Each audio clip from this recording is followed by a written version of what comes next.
అందరికీ నమస్కారం. ప్రియమైన ప్రజలారా, ఇప్పుడు ఈరోజు మనం చేస్తున్నటువంటి టాపిక్ దేని గురించి అంటే, ఇదిగో నా చేతిలో ఉన్నటువంటి భారత రాజ్యాంగానికి సంబంధించినటువంటి దీంట్లో ఉన్నటువంటి ముఖ్యంగా భారత రాజ్యాంగంలో పౌరులకు ప్రజలకు ఈ రాజ్యాంగాన్ని రాసినటువంటి ఆనాటి ఉన్నటువంటి స్వతంత్ర సమరయోధులు, ఈ దేశానికి స్వతంత్రం తెచ్చినటువంటి ప్రముఖులు ప్రజలకు ఈ రాజ్యాంగంలో ప్రాథమిక హక్కుల ద్వారా కల్పించినటువంటి అంశాలు ఏమిటి అనేది ఈరోజు ఈ సందర్భంగా చర్చించడం జరుగుతుంది. ముఖ్యంగా ఈ భారత రాజ్యాంగంలో నేను మీకు మొదటగా పరిచయం చేయవలసింది ఏంటంటే, భారత రాజ్యాంగ పీఠిక అనేది ఒకటి ఉంటుంది. ఆ పీఠిక ద్వారానే ఈ రాజ్యాంగాన్ని మనము సమర్పించుకోవడం జరిగింది. అది ఏ విధంగా రాయబడ్డది ఒక్కసారి నేను ఈ రాజ్యాంగంలో చదివి వినిపిస్తాను. అందులో చూడండి. భారత ప్రజలమైన మేము భారతదేశాన్ని సర్వసత్తాక సామ్యవాద లౌకిక ప్రజాస్వామ్య గణతంత్ర రాజ్యంగా నిర్మించుకోవడానికి పౌరులందరికీ సాంఘిక ఆర్థిక రాజకీయ న్యాయాన్ని, ఆలోచన భావ ప్రకటన విశ్వాసం ధర్మం ఆరాధనలలో స్వతంత్రాన్ని, అంతస్తుల్లోని అవకాశాలలోనూ సమానత్వాన్ని చేకూర్చడానికి, వారందరిలో వ్యక్తిగత గౌరవాన్ని, జాతీయ సమైక్యతను సంరక్షిస్తూ సౌభ్రతత్వాన్ని పెంపొందించడానికి 1949 నవంబర్ 26న రాజ్యాంగ పరిషత్తులో ఎంపిక చేసుకొని శాసనంగా రూపొందించుకున్న ఈ రాజ్యాంగాన్ని మేము సమర్పించుకుంటున్నాము అంటూ ఆ రోజు ఉన్నటువంటి పెద్దలు ప్రజల సమక్షంలో పెద్దల సభలో ఈ రాజ్యాంగాన్ని మనంగా సమర్పించుకోవడం జరిగింది. అంటే ఈ రాజ్యాంగంలో ఉన్నటువంటి ఏ అంశాలైతే ఉన్నాయో ఈ అంశాలన్నీ కూడా ఈ దేశంలో ఉన్నటువంటి ప్రతి పౌరునికి వర్తిస్తాయి, ప్రతి పౌరురానికి వర్తిస్తాయి అన్నమాట. ఇక్కడ పేద ధనికి, ఈ కులము ఆ కులము, చిన్నోడు పెద్దోడు అనేటువంటి తేడా లేకుండా ఇందులో కొన్ని అంశాలని ప్రాథమిక హక్కుల రూపంలో పొందుపరచడం జరిగింది. అవి ఏంటన్నది నేను నెక్స్ట్ టాపిక్లోకి వెళ్తాను. సరే మిత్రులారా, ఇప్పుడు టాపిక్లోకి మనం వెళ్దాము. ప్రాథమిక హక్కులు అనేవి ఆర్టికల్ 12 నుండి 35 వరకు కూడా వాటిల్ని పొందుపరచడం జరిగింది. 12వ ఆర్టికల్ ఏం చెప్తుందని అంటే, భారతదేశ భూభాగంలో రాజ్యం అంటే స్టేటు అనే పదము నుండి భారత ప్రభుత్వం, పార్లమెంటు, భారతదేశం మందుల నుండి అన్ని రాష్ట్ర ప్రభుత్వములు, వాటి శాసన మండలులు, అసెంబ్లీ లేక భారత భూభాగంలో ఉన్న లేదా భారత ప్రభుత్వ నియంత్రణలో ఉన్న సంస్థ, స్థానిక లేదా ఇతర అధికార సంస్థలు చేరు ఉంటాయి అనేది 12వ నిర్వచనం చెప్తుందన్నమాట. ఈ 12వ ఆర్టికల్పై కొంత వివరణ ఈ సందర్భంగా మనం మాట్లాడుకోవాలి. ఇది ఏమిటంటే, రాజ్యం లేదా ప్రభుత్వం అన్ని స్థానిక సంస్థలు అనగా ప్రభుత్వముచే ఏర్పాటు చేయబడ్డ సంస్థలు, ఉదాహరణకి రాజ్యాంగ వ్యవస్థలు అనగా కేంద్ర రాష్ట్ర ప్రభుత్వాలు, రాజ్యాంగ విహత సంస్థలు, ఏజెన్సీలు, సాధనలు అనగా ప్రభుత్వం ఆధీనంలో ప్రైవేటు సెక్టర్లో పరిశ్రమలు తదితరులు మొత్తం రాజ్యం అంటే ప్రభుత్వంలో భాగంగా నిర్వహించబడతాయి. ఇక్కడ మనం అర్థం చేసుకోవాల్సింది ఏంటంటే, ప్రభుత్వంలో ఉన్నటువంటి ప్రభుత్వ సంస్థలు కానీ, ప్రైవేటు సంస్థలు కానీ, ప్రభుత్వం భాగస్వామ్యంతో నడుస్తున్నటువంటి సంస్థలు కానీ, అలాగే కొన్ని స్వచ్ఛంద సంస్థలుగా నడుస్తున్నటువంటి ఏ సంస్థ అయినప్పటికీ కూడా ఈ భారత రాజ్యాంగంలో భాగంగానే నిర్వహించబడతాయి. అంటే అర్థం, భారత రాజ్యాంగానికి లోబడే ఆ పని పద్ధతులను ఆ సంస్థలు నిర్వహించబడతాయి అనేది మనం ఇక్కడ అర్థం చేసుకోవాలి. సరే మిత్రులారా, ఇప్పుడు రాజ్యాంగంలో ఉన్నటువంటి అంశాల వైపు మనం వెళ్దాం. ఇప్పుడు ఈ రాజ్యాంగంలో ఉన్నటువంటి ప్రాథమిక హక్కుల్లో ఆర్టికల్ 12 నుండి 35 వరకు కూడా ప్రాథమిక హక్కుల రూపంలో అవి రాసి పొందుపరచడం జరిగింది రాజ్యాంగంలో. అయితే ఆర్టికల్ 12 ఏం చెప్తుందని అంటే, ఈరోజు నేను ఆ ఆర్టికల్ 12 తాలూకా విధానాన్ని వివరణని కొంత ఇందులో ఉన్నది నేను చదివి వినిపిస్తాను, మీరు కాస్త వినండి.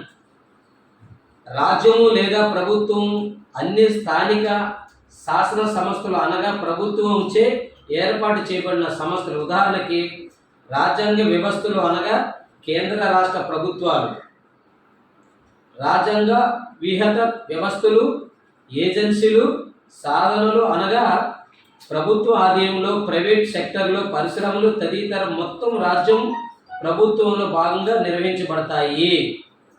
ఈ సంస్థలు అంటే ప్రభుత్వ భాగస్వామ్యంతో నడిచేవి కానీ, పూర్తి స్థాయిగా ప్రైవేట్గా నడిచేవి కానీ, సగం ప్రభుత్వం సగం ప్రైవేట్గా నడిచేవి కానీ అన్నీ కూడా మొత్తంగా ప్రభుత్వ ఆధీనంలో ప్రభుత్వం కనుసైగులు భారత రాజ్యాంగం లోబడే నడుస్తాయి అనేది ఇక్కడ ఆర్టికల్ 12 అనేది వివరించడం జరుగుతుంది అన్నమాట. అయితే ఇక్కడ ఇంకొక విషయం కూడా మనం మాట్లాడుకోవాలి. అదేంటంటే ఇక్కడ భారత రాజ్యాంగం ప్రాథమిక హక్కుల్ని రాజ్యానికి సమర్పించడం అయినదని చెప్పవచ్చు. అంటే ఏదైతే భారత రాజ్యాంగం ముందు ఈ పుస్తకంలో ఉన్నటువంటి ఆర్టికల్స్ ఇవన్నీ కూడా రాజ్యం అనగా ప్రభుత్వం, అది కేంద్ర రాష్ట్ర ప్రభుత్వాలు కావచ్చు, కేంద్ర ప్రభుత్వం రాష్ట్ర ప్రభుత్వం కూడా కావచ్చు, దానికి రాజ్యాంగం ప్రాథమిక హక్కులను రాజ్యానికి సమర్పించడం అయినదని చెప్పాలంటే ఈ హక్కుల్ని ప్రభుత్వాలకి రాజ్యాంగం సమర్పించింది అనమాట. దేని గురించి సమర్పించవచ్చు కనుక వాటిని కాపాడవలసిన బాధ్యత ప్రజలచే ఎన్నుకోబడిన ప్రభుత్వాలది. భారత రాజ్యాంగం వీళ్ళకి ఈ హక్కులు సమర్పించింది కనుక వాటిని కాపాడవలసినటువంటి బాధ్యత కూడా ఇక్కడ రాష్ట్ర కేంద్ర ప్రభుత్వాలదే అనేది కూడా చెప్పడం జరిగింది ఆర్టికల్ 12లో. ఏ సమయంలోనైనా ప్రాథమిక హక్కుల్లో ఏదైనా హక్కును ప్రభుత్వం కానీ, ప్రభుత్వ సంస్థలో కానీ, ప్రభుత్వ కార్యాలయాలు ఆధీనంలో నడిచే ప్రైవేట్ ఏజెన్సీల వల్ల కానీ భంగం వాటిల్లినప్పుడు ఆ విషయమై న్యాయస్థానాల ద్వారా ప్రశ్నించే హక్కు ప్రతి పౌరుడికి రాజ్యాంగం కల్పించింది. అంటే ప్రైవేటు సంస్థలు కానీ, ప్రభుత్వ ఆధ్వర్యంలో నడిచే సంస్థలు కానీ, ప్రభుత్వ ఏజెన్సీ ఆధ్వర్యంలో నడిచే సంస్థలు కానీ ఇక్కడ ప్రాథమిక హక్కుల్లో ఉన్నటువంటి అంశాలను ఏమైనా కించపరిచి చేసే పరిస్థితి ఉంటే వాటి మీద పౌరులందరికీ కూడా కోర్టులో వీళ్ళను ప్రశ్నించే హక్కు ఆర్టికల్ 12 కల్పించడం జరిగింది. ఇక్కడ ఆర్టికల్ 12 కూడా నొక్కి చెప్తున్న అంశం ఏంటంటే భారత రాజ్యాంగాన్ని కాపాడవలసినటువంటి బాధ్యత రాష్ట్ర కేంద్ర ప్రభుత్వాలకు ఉందని ప్రథమంగా ఈ హక్కు వివరిస్తుంది. ఇప్పుడు ఆర్టికల్ 13లోకి మనం వెళ్దాం. ఆర్టికల్ 13 ఏం చెప్తుందని అంటే ఒకసారి చదివి వినిపిస్తాను. భారత రాజ్యాంగం అమలులోనికి రావడానికి ముందు ఈ దేశంలో ఉన్న వర్ణ వివక్ష, కుల వివక్ష, లింగ వివక్ష, మత వివక్ష, భాష వివక్ష, ప్రాంతీయ వివక్ష లాంటి అంతరాలను సమర్థించే ఆచారాలు, వ్యవహారాలు మరియు బ్రిటిష్ కాలం నాటి బూజిపెట్టిన చట్టాల లాంటివన్నీ రద్దవుతాయని ప్రకటించింది. అలాగే రాజ్యము ఈ భాగం ద్వారా సక్రమింపు చేయబడిన ప్రాథమిక హక్కుల్ని హరించివేయే లేక కుదించే ఏ శాసనం కానీ చేయరాదు. ఈ క్లాజు ఉల్లంఘిస్తూ చేయబడిన ఏ శాసనం కానీ అట్లా ఉల్లంఘించిన మేరకు చెల్లుబాటు కాకుండా పోవును. అంటే ఇక్కడ మనకు అర్థమవలసింది ఏంటంటే భారత రాజ్యాంగం అమల్లోకి రాకముందు ఉన్నటువంటి వివక్షతలు ఏవైతే ఉన్నాయో అవన్నీ కూడా భారత రాజ్యాంగం అమల్లోకి వచ్చిన దగ్గర నుండి అవి రద్దు చేయబడ్డాయి అనేది క్లియర్గా ఇక్కడ మనకు భారత రాజ్యాంగం చెప్తుంది. అంటే కులం, వర్గం, మతం, లింగం ఈ భేదాలు ఏవి కూడా ఉండొద్దు అనేది చెప్తుంది. అలాగే మరొక పాయింట్ ఏంటంటే ఈ భారత రాజ్యాంగంలో ప్రాథమిక హక్కులు, ప్రజలకు ఇచ్చినటువంటి హక్కులు ఏవైతే ఉన్నాయో ఆ హక్కులకి ఇబ్బంది కలిగేటువంటి ఎటువంటి శాసనాలు కానీ పార్లమెంటు ద్వారా కానీ అసెంబ్లీ ద్వారా కానీ చేయకూడదని చెప్తుంది. ఒకవేళ చేస్తే పార్లమెంట్ కానీ అసెంబ్లీ కానీ ఈ పాలకుల దురుద్దేశంతో అటువంటి శాసనాలు చేస్తే అవి చెల్లుబాటు కావని చెప్తుంది. దానికోసం ఒకవేళ అవసరమైతే కోర్టుకు వెళ్ళే హక్కు కూడా ప్రజలకు ఉందని కూడా ఇక్కడ ఆర్టికల్ 13 ప్రాథమిక హక్కుల్లో ప్రజలకి భరోసా ఇస్తుందన్నమాట. ఇది కూడా మనం కరెక్ట్గా అర్థం చేసుకోవాలి. మిత్రులారా, ఇప్పుడు ఆర్టికల్ 14 సమానత్వ హక్కు. అది ఏం చెప్తుందంటే శాసనం దృష్టిలో సమానత్వం అంటే రాజ్యం స్టేట్ భారత భూభాగమునందు గల ఏ పౌరునికైనా శాసనం దృష్టిలో లేక శాసనముల వలన కలిగే సమాన రక్షణ నిరాకరించరాదు. అంటే దీన్ని క్లియర్గా అర్థం చేసుకోవాలంటే ఆర్టికల్ 14వ ఆర్టికల్ గురించి కొన్ని విషయాలు ఇక్కడ చెప్తున్నాం మనం. ఏంటనంటే ఈ ఆర్టికల్ ప్రభుత్వం యొక్క విధులను వివరిస్తుంది. ఇందులో ఈ క్రింద వివరంగా చెప్పబడింది. అదేంటో మీకు వివరిస్తాను. శాసనం దృష్టిలో సమానత్వం. ఇక్కడ శాసనం అంటే న్యాయం అని అర్థం. అంటే ఇప్పుడు మనం ఇందాక శాసనం అనుకున్నాం. శాసనం అంటే ఏమిటి అనేది ఇక్కడ ఏం చెప్తుందంటే న్యాయం అని అది అర్థం అన్నమాట. అనగా న్యాయం అనగా ఏంటి? పుట్టుకను బట్టి, జాతిని బట్టి, హోదాను బట్టి ఏ వ్యక్తికి ప్రత్యేక విశేష అధికారాలు ఉండవు. శాసనాలకు మనుషులు వర్గములు సమానంగా లోబడి ఉండాలని చెప్తుంది. ఏదైతే న్యాయం ఉంటుందో న్యాయానికి మనుషులు వర్గాలు లోబడే ఉండాల్సి ఉంటుంది అనేది క్లియర్గా చెప్తుంది అన్నమాట. ఎవరికి విశేష అధికారాలు ఉండవు దీంట్లో. అంటే మొత్తంగా ఈ దేశంలో జన్మించిన పౌరులందరూ శాసనం దృష్టిలో న్యాయం దృష్టిలో సమానులే. ఏ వ్యక్తి కానీ శాసనములకు అతిథుడు కాదు. ఏ వ్యక్తి కూడా న్యాయానికి అతిథుడు కాదు. రాజైనా, పేదైనా, భూస్వామి అయినా, కూలివాడైనా వారి వారి కులాలను బట్టి కానీ, వర్ణాలను బట్టి కానీ, హోదాలను బట్టి కానీ మరియు స్థాయితో సంబంధం లేకుండా సాధారణ న్యాయస్థానముల అధికారికతకు లోబడి ఉండవలను. అంటే న్యాయానికి లోబడే న్యాయస్థానానికి లోబడి ఉండవాలనేసి సమానత్వ హక్కు ఇక్కడ చెప్తుంది అన్నమాట. అయితే ఇక్కడ ఇంకొక విషయం కూడా చెప్పడం జరిగింది. శాసనముల వలన కలిగే సమాన రక్షణ. అయితే ఇక్కడ విదేశీ రాయబారులు, రాష్ట్రపతి, భారత రాష్ట్రపతి, వివిధ రాష్ట్రాల గవర్నర్లు సమానత్వపు నియమం నుండి మినహాయించబడ్డారు. 14వ ఆర్టికల్ ప్రకారం ఈ క్రింద వారికి సమాన న్యాయ రక్షణ కల్పిస్తుంది. అంటే చూడండి, విదేశీ రాయబారులు కానీ, అలాగే భారత రాష్ట్రపతి గారు కానీ, రాష్ట్రాలకు ఉన్నటువంటి గవర్నర్లు కానీ ఈ సమానత్వ హక్కు నుండి వేరు చేయబడ్డారనేది ఇందులో ప్రత్యేకించి చెప్పడం జరుగుతుంది అన్నమాట 14వ ఆర్టికల్ ప్రకారంగా.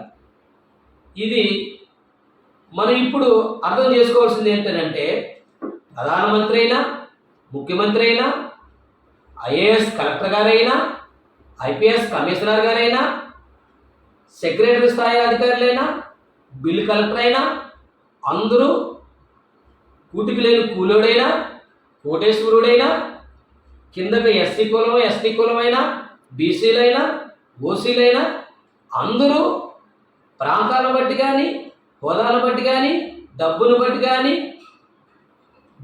ఏ ప్రకారంగా కూడా అందరూ సమానులే.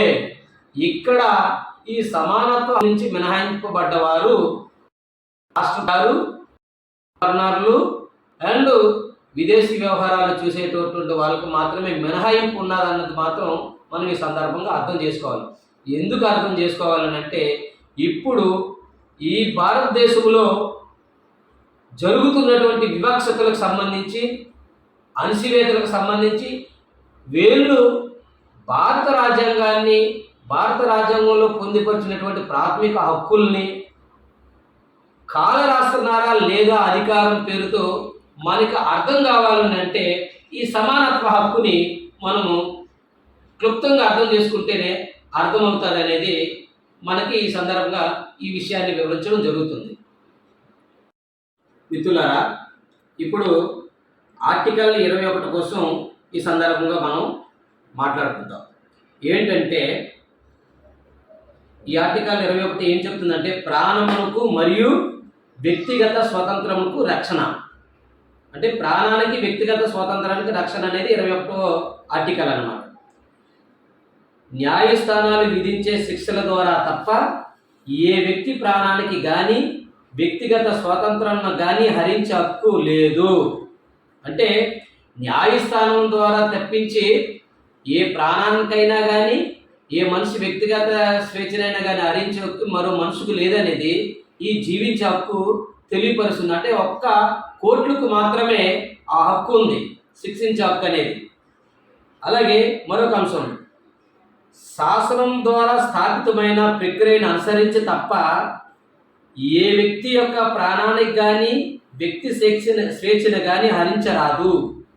అంటే వ్యక్తి యొక్క ప్రాణం స్వేచ్ఛల రక్షణకై హామీ మరియు హక్కులు కల్పిస్తూ ముఖ్యమైన ఆర్టికల్ ఇది.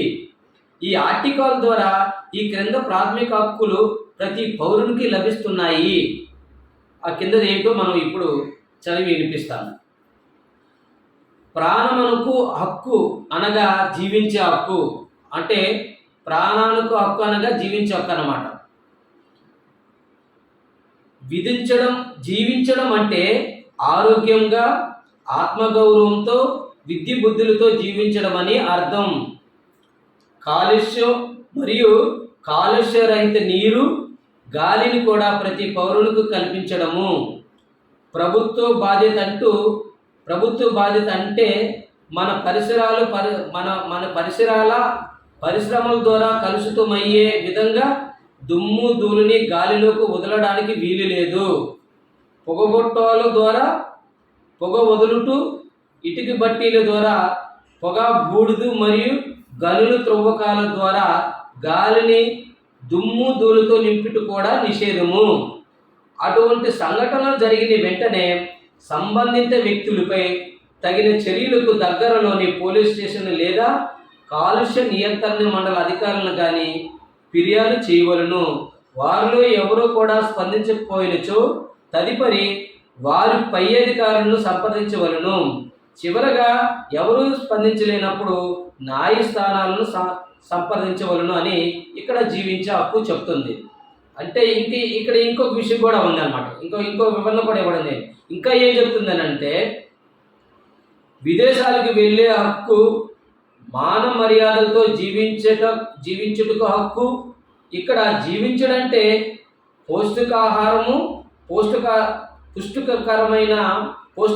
పౌష్టికకరమైన ఆహారము, బట్టలు, ఇల్లు, చదువు తదితరాలన్నీ కూడా ప్రభుత్వం ప్రతి పౌరునికి ఏర్పాటు చేయవలను. ఇది ప్రభుత్వం యొక్క బాధ్యత. జీవనోపాధి కల్పించడం కూడా ప్రభుత్వం విధి. ఇక్కడ మనకు ఏమర్థమవుతుందని అంటే జీవించే హక్కు ఇక్కడ మనం క్లియర్గా చూసుకున్నట్టయితే మనకి సరైనటువంటి గృహాన్ని ఏర్పాటు చేయడం కానీ, పనిని కల్పించడం కానీ, కలుషితం లేనటువంటి గాలిని కల్పించడం కానీ, కలుషితం లేనటువంటి నీరుని కల్పించడం కానీ, కలుషితం లేనటువంటి ఆహారాన్ని కల్పించడం కానీ ఇక్కడ జీవించే హక్కు ప్రభుత్వానికి నొక్కి చెప్తుందన్నమాట. ప్రభుత్వం బాధ్యత అని. మరి ఈరోజు ఉన్నటువంటి ఈ పాలకులు గత స్వతంత్రం వచ్చిన దగ్గర నుండి ఈ పాలకులు అనుసరిస్తున్నటువంటి విధానాలు చూసుకున్నప్పుడు ఈ జీవించే హక్కుకు ఎంతవరకు వీళ్ళు బాధ్యత వహించారన్నది కూడా ఈ సందర్భంలో మనం నమరు వేసుకోవాలి, గుర్తు తెచ్చుకోవాలి.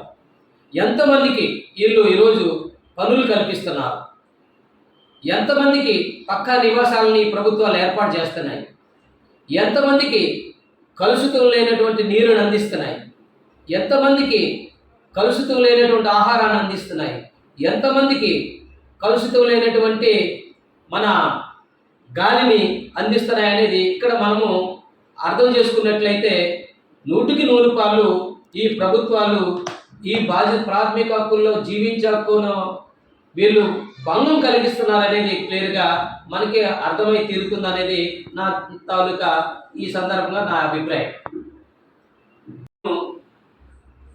మీకు రాజ్యాంగ పీఠికను చదివి వినిపిస్తూ రాజ్యాంగం ఏ విధంగా మనం సమర్పించుకున్నామనేది తెలియపరుస్తూ సమానత్వ హక్కు రాజ్యాంగంలో ఏ విధంగా మనకి ఏ విధానాన్ని సూచిస్తుంది, జీవించే హక్కు ఏ విధానాన్ని సూచిస్తుంది అన్నది మనము రాజ్యాంగం చదివి వినిపించడం ద్వారా కొంత మనకు అర్థమైందని మనం అనుకుంటున్నాం. ఇప్పుడు ఈ టాపిక్ నుండి మరొక టాపిక్కి వెళ్దాం. అది ఏంటంటే గంగవరం పోర్టు ఇక్కడికి రావడం ద్వారా ఏ విధంగా మనకు జీవించే హక్కులకు భంగం కలిగించింది. ఆ విధంగా భంగం కలిగించినటువంటి ఫ్యాక్టరీ యాజమాన్యం మీద ఇక్కడ ఎన్నికైనటువంటి ప్రభుత్వాలు కానీ నాయకులు కానీ ఏ విధమైనటువంటి చర్యలు తీసుకున్నారనే దాన్ని ఇప్పుడు మనం ప్రధానంగా చర్చించబోతున్నాం.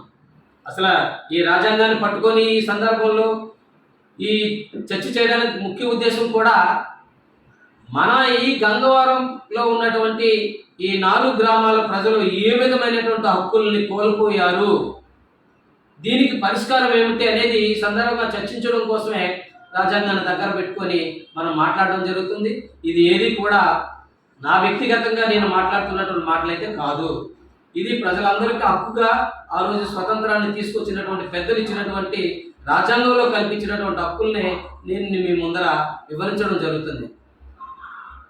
గంగవరం పోర్టు వచ్చిన తర్వాత మనల్ని సముద్రం మీద వేటకెళ్ళనీయకుండా చేసి 3600 మందిని ఇంటింటి సర్వే చేసి గుర్తించి కేవలం 300 మందికి ఉద్యోగాలు ఇచ్చి మీరు తేల్చుకొని ఆ ఉద్యోగాల్లో మీరు జాయిన్ అవ్వండి అని ఆ రోజున్న ప్రభుత్వ ప్రతినిధులు కానీ కలెక్టర్ గారు కానీ అక్కడ పోర్టు యాజమాన్యం కానీ చెప్పడం జరిగింది. ఎలాగో బాధలు పడి మనము మాట్లాడుకొని చర్చించుకొని 300 మందికి మనం ఒక లిస్ట్ తయారు చేసి కూడా ఇవ్వడం జరిగింది. అలాగే ఈ గ్రామంలో ఉన్నటువంటి కొంతమంది యువకులు ఉత్తరాంధ్ర మత్స్యకారుల సంస్థ పేరు మీద వాళ్ళు లోక్ అదాలత్ కోర్టుని ఆశ్రయిస్తే లోక్ అదాలత్ కోర్టు సర్వేలో పాల్గొన్న ప్రతి పౌరుడికి కూడా ఉద్యోగం ఇవ్వాల్సినటువంటి హక్కు ఉందని చెప్పి వాళ్ళు రీసర్వే చేయమని చెప్పేసి చెప్పడంతో ఎస్పీసీ గారు రీసర్వే చేసి మళ్ళీ గ్రామ సభలు పెట్టి నిర్ధారించే దీంట్లో 771 మంది లిస్టులను నిర్ధారించి కోర్టుకి సమర్పిస్తే వాళ్ళందరికీ కూడా ఉద్యోగాలు ఇవ్వాలని చెప్పేసి కోర్టు ఆర్డర్ వేసింది. ఇదొక పరిచయం. అగ్రిమెంట్ ద్వారా మాలాంటి వాళ్ళందరినీ కూడా పోరాడుతున్నటువంటి వాళ్ళందరినీ కూడా 47 రోజులు తీవ్రమైన క్రిమినల్ కేసులు మా మీద బెనహాయించి బెయిల్ రానికుండా చేసి ఇక్కడ ఉన్న ప్రజలందరిలో కూడా భయాందోళన సృష్టించి లోపరుచుకొని ఒక ఒప్పందం చేసింది ఆ రోజు ఉన్నటువంటి గవర్నమెంట్ 2006లో. ఆ ఒప్పందంలో ఏం చేశారు? 300 మందికి ఉద్యోగాలు ఇస్తామని, ఒక జెట్టి కడతామని, అంటే ఫిష్ ల్యాండింగ్ సెంటర్ కడతామని, ఆ ఉద్యోగాలు ఇచ్చినంత వరకు, ఈ జెట్టి కట్టినంత వరకు ప్రతి మనిషికి కూడా జీవనోభివృద్ధి రన్ చేస్తామని చెప్పేసి ఆ రోజు అగ్రిమెంట్లో వారు రాయడం జరిగింది. అంటే ఇక్కడ మనం చర్చించుకోవాలి. ఈ అగ్రిమెంట్ ద్వారా అగ్రిమెంట్ ఎందుకు చేయాల్సి వచ్చింది గవర్నమెంట్ అని అంటే ఇక్కడే మనం ఒక విషయాన్ని మనం గుర్తు చేసుకోవాలి. ఇందాక నేను చెప్పిన వాటిల్లో ఇక్కడ జీవించే హక్కు ప్రాథమికంగా ప్రభుత్వం ఈ పోర్టు ద్వారా మనకు అందించి వేస్తుంది కాబట్టి మరలా మనం జీవించడానికి ఏర్పాటు చేయవలసినటువంటి బాధ్యత ప్రభుత్వానిదే కనుక వారు జట్టి నిర్మాణం చేయడం ద్వారా మళ్ళీ మనం వృత్తిని మనం కొనసాగించడానికి అవుతుందని, అలాగే కొద్దిమంది ఉద్యోగాలకు వెళ్ళి ఉద్యోగం చేసుకుంటారని, ఆ జట్టి నిర్మాణము ఉద్యోగాలు వచ్చేంత వరకు జీవనోభివృద్ధి అవ్వాలంటే అంతవరకు మనం జీవించే హక్కును కోల్పోకుండా బతకాలని చెప్పేసి జీవనోభివృద్ధి ఇస్తామని వారు అగ్రిమెంట్ చేయడం జరిగింది. ఇది మనందరికీ తెలిసిన విషయం. మరి ఇక నుండి ఇంకో విషయంలోకి వెళ్దాం. ఇంకో విషయం ఏంటంటే ఆ జీవనోభివృద్ధి అనేది మనకి 33 నెలలు ఇచ్చి వారు 2006 నెల నుండి జీవనోభివృద్ధి మొదలుపెట్టి 33 నెలలు ఇచ్చి ఈ రోజు వరకు కూడా జీవనోభివృద్ధి ఇవ్వలేదు ఆఫీసర్. ఇక్కడ మనం జీవించే హక్కుకు వాళ్ళు భంగం వాటిల్లించారు ప్రభుత్వం అండ్ ఇక్కడ పోర్టు యాజమాన్యం. అలాగే జట్టి నిర్మాణం కూడా చేస్తామన్నారు, జట్టి నిర్మాణం కూడా చేయలేదు. ఇప్పుడున్నటువంటి నిన్న కాక మొన్న ఎన్నికైనటువంటి రాష్ట్ర ప్రభుత్వం అయితే మనకి కొత్తగా జట్టీలు కడుతుంది, కానీ హామీ ఇచ్చినటువంటి మనకు మాత్రం జట్టీ కట్టలేదు. మనకి హామీ అగ్రిమెంట్ చేసింది, అలాంటి వాళ్ళకి మనకు జట్టీయే కట్టలేదు. అంటే ఈ ప్రభుత్వానికి మన పట్ల ఎంత బాధ్యత ఉందో, ఎంత చిత్తశుద్ధి ఉన్నది అన్నది మనం అర్థం చేసుకోవాలి. ఇంకొక విషయం ఏంటంటే, స్వయాన ఆ రోజు జగన్మోహన్ రెడ్డి గారు స్వయాన ఆయన ప్రతిపక్ష పార్టీ నాయకుడిగా, సీఎం క్యాండిడేట్గా ప్రచారంలో భాగంగా గాజువాక నియోజకవర్గంలో ప్రచారంలో భాగంగా పాత గాజువాకలో ఒక సభ పెట్టి, నేను కనుక గెలిస్తే గంగవరం ప్రాంతాన్ని సురక్షిత ప్రాంతానికి తరలిస్తానని చెప్పి ప్రజల సంరక్షణలో కూడా ప్రకటించడం జరిగింది. ఆ వీడియో కూడా మన దగ్గర ఉంది. ఆయన గెలిచి 5 ఏళ్ళు నిండిపోయే పరిస్థితి వచ్చినా కానీ ఆ గ్రామాన్ని తరలిస్తాను అన్నటువంటి ఊసు మాత్రం పక్కకు పోయింది. మన ఎమ్మెల్యే గారు ఎన్నిసార్లు చెప్పినా కానీ ఆయన ఏదంటే ఏవేవో మాటలు చెప్పేసి కాలాన్ని గడుపుకొని వచ్చేసారు, కానీ తీయలేని పరిస్థితి గ్రామాన్ని. ఇది ఒక అంశం. ఇంకొక అంశం ఏంటంటే, ఈరోజు గంగవరం పోర్టులో ఉద్యోగాల్లో జాయిన్ అయ్యారు 300 మంది. అలాగే దిబ్బపాలని తరలించారు, వారు కూడా పునర్వాసం కల్పించి వారికి ఒక 300 ఉద్యోగాలు ఇస్తే వారు కూడా మనతో పాటు జాయిన్ అయ్యారు. వారు జాయిన్ అయ్యి ఈరోజు 16 సంవత్సరాలు అవుతుంది. వారు జాయినింగ్ రోజు ఏ రకమైనటువంటి డిఏ ఇచ్చారో అదే ఈ రోజుకు కూడా కొనసాగుతుంది. బేసిక్ ఆ రోజు 3800 బేసిక్ అనమాట. ఈ రోజుకి కూడా ఆ బేసిక్నే మెయింటైన్ చేస్తుంది ఈ రోజు ఉన్నటువంటి పోటీ యాజమాన్యం.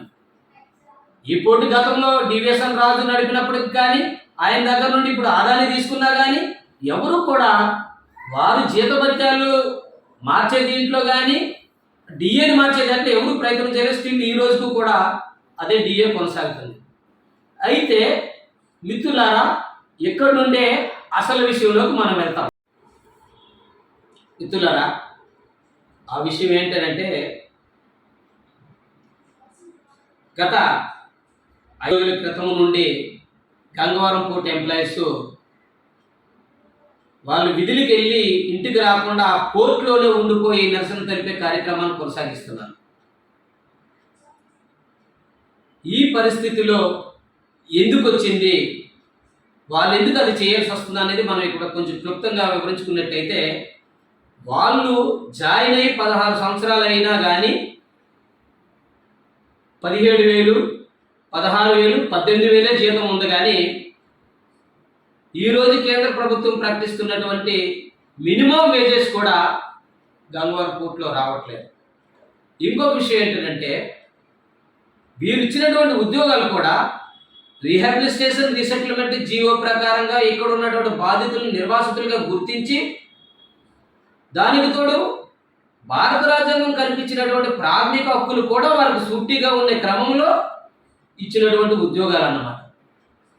అంటే ఇప్పుడు భారత రాజ్యాంగంలో పొందుపరిచిన ప్రాథమిక హక్కుల్లో జీవించే హక్కు ఏం చెప్తుంది?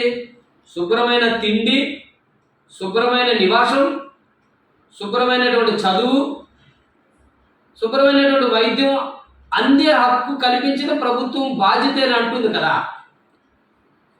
ప్రభుత్వం కానీ, ప్రైవేట్ యాజమాన్యం కానీ, ప్రభుత్వం ప్రైవేట్ కలిపి నిర్వహించినటువంటి యాజమాన్యం కానీ, ఏ ఫ్యాక్టరీ యాజమాన్యమైనా కానీ ప్రభుత్వానికి, రాజ్యాంగానికి లోబడే నడవాలనేది కూడా ఈ రాజ్యాంగమే చెప్తుంది. మరి కనీస వేతన చట్టాలు చేసేది గవర్నమెంటే. ఆ చట్టం ఈరోజు ఆదాని పోర్టులో ఎందుకు అమలు అవ్వట్లేదు? ఇది ప్రాథమిక హక్కులు ఉల్లంఘన కాదా? ఈ చర్చను మనం ఈ సందర్భంగా తీసుకోవాలి. చాలామంది వాళ్ళు పోర్టు పనులు ఆపడం, వాళ్ళు నిరసన చేయడం తప్పన్నట్టు చాలామంది కూహుని మేధావులు మాట్లాడుతూ ఉన్నారు.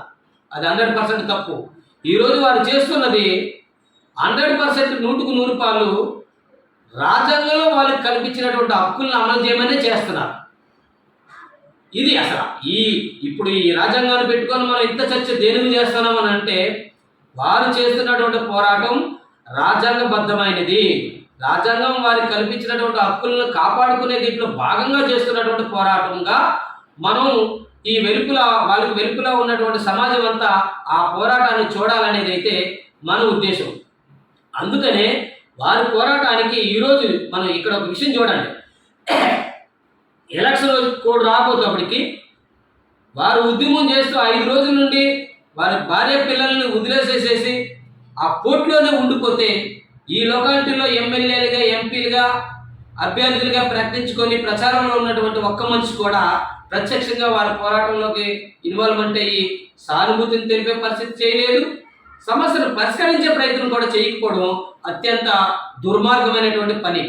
దీన్ని బట్టి ప్రజలు మాలాడు పౌరులకి ఏమర్థం అవుతుందని అంటే వీళ్ళు కేవలం ఓట్లు కానీ ఓటర్లు కానీ ప్రజలను చూస్తున్నారు కానీ ప్రజల హక్కుల పట్ల రాజ్యాంగం పట్ల ఈ ఈ అభ్యర్థులుగా తిరుగుతున్నటువంటి నాయకులకి స్పృహ లేదేమో అన్నటువంటి ఒక అనుమానం అయితే కలగక మానట్లేదేమో అన్నమాట నాలాంటి వాళ్ళకి.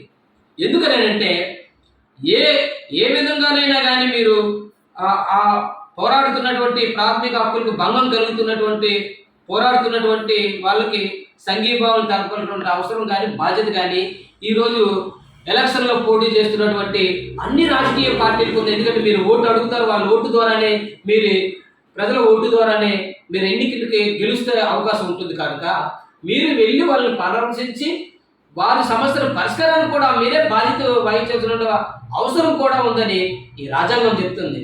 అంటే దీన్ని బట్టి ఏ ఒక్కరు కూడా ఈ భారత రాజ్యాంగానికి ప్రయారిటీ ఇవ్వట్లేదు. భారత రాజ్యాంగంలో ప్రజలకు కల్పించినటువంటి ప్రాథమిక హక్కులకు కూడా ప్రయారిటీ ఇవ్వట్లేదు అనేది అయితే ఈ సందర్భంగా మన అందరికీ అర్థమవుతుంది అన్నమాట. అందుకనే ఈ రాజ్యాంగాన్ని నా చేత పట్టుకొని దీంట్లో ఉన్నటువంటి మనిషికి భారతదేశంలో కల్పించినటువంటి జీవించే హక్కులను గుర్తిస్తూ మీ అందరికీ కూడా కాస్త జ్ఞాపకం చేయడం కోసం ఈ టాపిక్ని నేను మీ ముందరకు తీసుకురావడం జరిగింది. విశాఖ ఉక్కు నిర్వాసితుల ఐక్య సంఘంగా కాంట్రాక్ట్ లేబర్ యూనియన్గా కూడా మేము కూడా వారు చేస్తున్నటువంటి ఉద్యమానికి సంఘీభావం తెలుపుతూ వారికి జీవించే హక్కును కాలరాసే హక్కు అక్కడ ఉన్నటువంటి ఆదాని యాజమాన్యానికి కానీ ఇక్కడ ఉన్నటువంటి గవర్నమెంట్స్ కూడా లేదని ఈ సందర్భంగా మేము మరొకసారి గుర్తు చేస్తూ వారి ఉద్యమానికి సంపూర్ణ సంఘీభావాన్ని తెలియపరుస్తున్నాము. అలాగే ఈ సమాజానికి వెలుపులో ఉన్నటువంటి ప్రతి ఒక్క సంస్థ కానీ ప్రతి ఒక్క పౌరుడు కానీ వారి ఉద్యమానికి స్వచ్ఛందంగా సంఘీభావం తెలిపి వారు జీవించే హక్కులను కాపాడుకునే దేంట్లో ప్రతి పౌరుని తాలూకా సహాయ సహకారాలు అందించాలని ఈ సందర్భంగా నేను మిమ్మల్ని అందరినీ కూడా వేడుకోవడం జరుగుతుంది. దీని ద్వారా ఈరోజు వారు జీవించే హక్కును కాపాడుకునే దేంట్లో వారు చేస్తున్న పోరాటానికి మనం మద్దతు ఇవ్వడం ద్వారా రేపటి రోజున మనం చేస్తున్నటువంటి జీవించే హక్కు కొరకు మనం చేస్తున్నటువంటి పోరాటానికి కూడా ఒకరికొకరు సంఘీభావాన్ని తెలుపుకొని మన తాలూకు జీవించే హక్కులను మనం కాపాడుకోవాల్సినటువంటి అవసరం బాధ్యత ఈ భారత పౌరులమైన మనందరి మీద ఉందని ఈ సందర్భంగా మీ అందరికీ కూడా తెలియజేస్తూ ముగిస్తున్నాను. ఇట్లు మీ ఉమ్మడప్పారావు, విశాఖ ఉక్కు నిర్వాసితుల ఐక్య సంఘం మరియు కాంట్రాక్ట్ లేబర్ యూనియన్ వ్యవస్థాపక సభ్యులు.